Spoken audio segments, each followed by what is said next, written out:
So we're participating in running a phase 1 clinical trial through CTEP. It's CTEP 10500, which is a clinical trial of tazemetostat plus belinostat for relapsed refractory non-Hodgkin lymphoma. Tazemetostat is an EZH2 inhibitor and belinostat is an HDAC inhibitor. And these two drugs were designed to be combined based on observations that there are recurrent epigenetic mutations in germinal center-derived lymphomas, both diffuse large B-cell lymphoma, follicular lymphoma, and some T-cell lymphomas. So based on some preclinical work that was done in our lab showing synergy between these two agents, we designed a phase 1 clinical study. Tazemetostat is dosed between 600 to 800 milligrams BID continuously, and belinostat between 750 milligrams per meter squared and 1,000 milligrams per meter squared, days 1 through 5 on a 21-day cycle.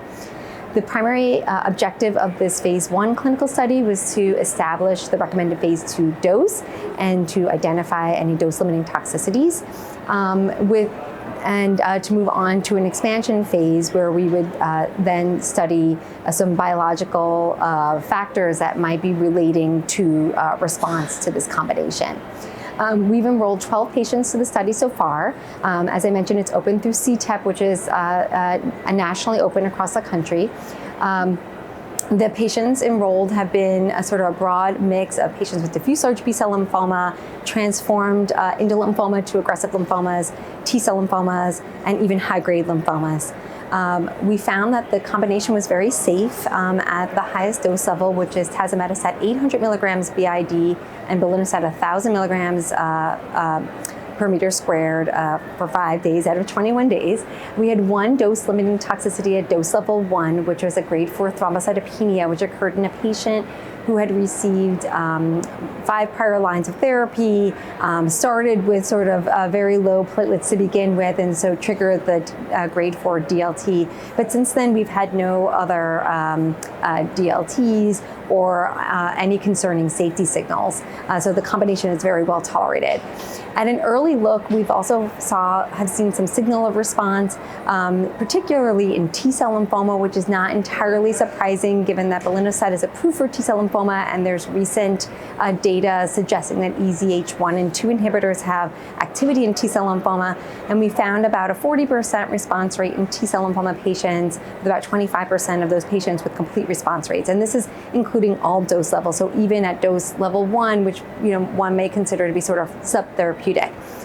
So we're very excited about those findings. The expansion cohort will be open to both T-cell and B-cell lymphoma, and we will be running a number of correlative studies there looking at changes in gene expression profile, pre and post treatment, looking at changes in histone acetylation and methylation, and looking at a signature gene to be a biomarker for response. As part of our correlative studies, we noticed that we have seen modulation of the immune response with the combination of epigenetic therapy. And this is going to be presented separately in an oral presentation here at ASH. But what we found is that with the combination, there was increased expression of CD19 and 20 on B cells in the peripheral blood, as well as activation of T cells in the peripheral blood. And this is a very exciting finding, and we're hoping that we will be able to explore this more in the expansion cohort, and perhaps this can lead to further combination studies with dual epigenetic therapies as priming immune treatments.